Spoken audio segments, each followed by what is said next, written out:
ঢাকে কাঠি পড়তেই শুরু হয়েছে পুজোর শেষ মুহূর্তের প্রস্তুতি। বাড়ির পুজো থেকে বারোয়ারি পুজো সব জায়গাতেই ব্যস্ততা তুঙ্গে। কলকাতা থেকে জেলা পর্যন্ত বিগ বাজেটের থিম পুজোগুলি এখন দর্শনার্থীদের নজর কাটছে।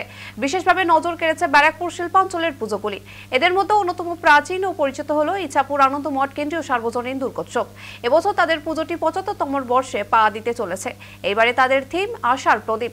মণ্ডপ প্রাঙ্গণে একসাথে ১০,০০০ প্রদীপ জ্বলে উঠবে, যা দর্শকের মন মুগ্ধকর অভিজ্ঞতা দেবে। পুজো উদ্যোক্তাদের মতে বর্তমানে বিশ্বে যুদ্ধ, হানাহানি ও অশান্তির প্রেক্ষাপটে মা দুর্গার আগমন সমাজে শান্তির বার্তা পৌঁছে দেবে। তাই প্রতিদিন হাজার হাজার প্রদীপ জ্বালিয়ে এই বার্তা ছড়িয়ে দেওয়া হবে।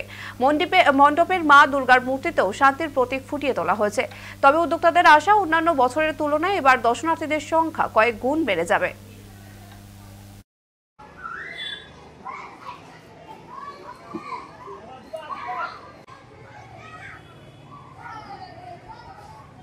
আনন্দমঠের জন্মলগ্ন থেকে বলতে পারেন এই পুজোটা আমাদের যারা পূর্বসূরীরা তারা শুরু করেছিলেন।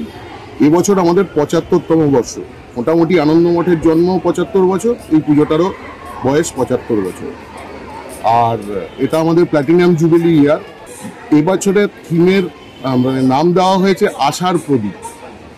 আশার প্রদীপের যদি আপনি ইনার মিনিং ধরেন, এখন সারা বিশ্ব জুড়ে যে পরিস্থিতি, ধরুন যুদ্ধ, তারপরে যে সমস্ত চারিদিকে ভূমিকম্প, বন্যা, এই যে ব্যাপারগুলো চলছে, আমরা আশা রাখি যে মা এবার আসার পর এই সব সমস্ত রকম দুর্যোগ বা যত রকমের খারাপ হচ্ছে পৃথিবীর বুকে, সেগুলো সব বন্ধ হয়ে যাবে। এই আশা রেখেই আমরা এখানে প্রায় ১০,০০০ বাতির আশার প্রদীপ জ্বালাচ্ছি।